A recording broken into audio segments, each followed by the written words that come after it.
Hello and welcome to Maths with Jacob. This lesson will focus on matching.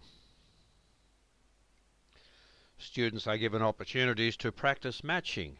That is, they must be aware of the things that go together naturally in the real world.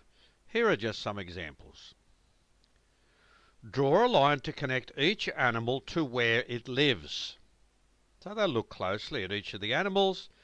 Then they'll look at these three pictures and I'm sure they'll draw lines correctly showing where each animal lives. This is just a simple example and you can use many others. Here's another one. Draw lines to connect the foods to the correct word. So we've got cold and hot.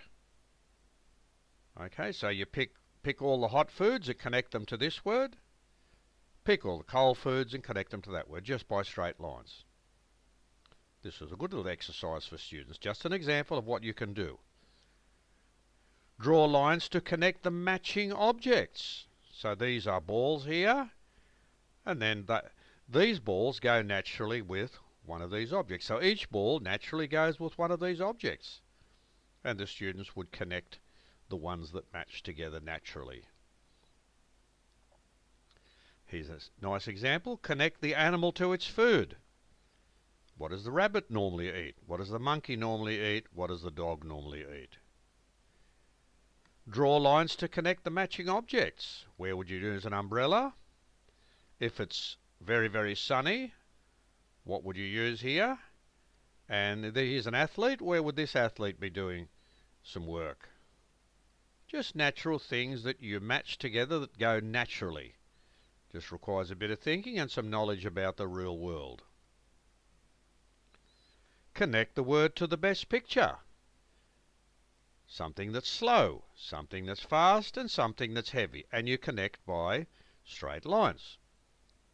Connect the word to the best picture. So here are the pictures. Which picture fits with happy? Which one fits with angry?